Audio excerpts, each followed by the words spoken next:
ಮಹಾವತಿಗೆ ತೇಜವನು ರತಿಪತಿಗೆ ಮೂರ್ಲೋಕ ಆನಂದಿಸಲು ಸೊಬಗನು ಸಕಲವನ್ನು ಕರ್ಣಿಸುವವನು ಯಾರು ಎನ್ನುವ ಹಾಗೆ ಕೇಳಿದ್ರೆ ಕೈಲಾಸಧಿಪತಿಯಾದಂತಹ ಪ್ರಭು ಪರಮೇಶ್ವರ ಸ್ವಾಮಿ ಅವರ ಕೃಪಾ ವಿಶೇಷತೆಯಿಂದ ಮೆರೆದಾಡ್ತಾ ಇದೆ ನಮ್ಮ ಈ ಶೋಣಿತಾಪುರ. ಯಾವ ರೀತಿಯಾಗಿ ಎನ್ನುವ ಹಾಗೆ ನಾನು ಆಲೋಚಿಸಿದೆ ಅಂತಾಗಿದ್ದರೆ ಮುತ್ತಿನ ಕಿರೀಟದಲ್ಲಿ ಮಾಣಿಕ್ಯದ ಹರಳೊಂದು ಶೋಭಿಸುವ ತೆರದಲ್ಲಿ ಪ್ರಪಂಚದಲ್ಲಿಯೇ ಪ್ರಜ್ವಲಿಸುತ್ತಾ ಉಂಟು ನಮ್ಮ ನಗರ ಅಂತ ಹೇಳಿದ್ರೆ ತಪ್ಪಾಗುವುದಕ್ಕೆ ಸಾಧ್ಯವಿಲ್ಲ. ರುಧಿರಧಾರೆಯನ್ನೇ ಬೆವರಿನೋಪಾದಿಲಿ ಸುರಿಸುವುದರ ತನ್ಮೂಲಕವಾಗಿ ಪುರದ ನಿರ್ಮಾಣ ಮಾಡಲಾಗಿದೆಯಂತೆ.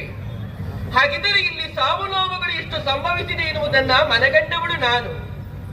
ಹೆತ್ತ ತಂದೆ ತಾಯಿಗಳ ಕಣ್ಣಿನಲ್ಲಿ ಕಣ್ಣೀರನ್ನು ತರಿಸುವವರು ಮಕ್ಕಳಾಗಿರುವುದಕ್ಕೆ ಸಾಧ್ಯವಿಲ್ಲ. ಅವರ ಕಣ್ಣೀರನ್ನು ಒರೆಸುವುದಕ್ಕೆ ಯಾರು ಮುಂದಾಗುತ್ತಾರೆಯೋ ಅವರೇ ಸುಪುತ್ರರಾಗುತ್ತಾರೆ.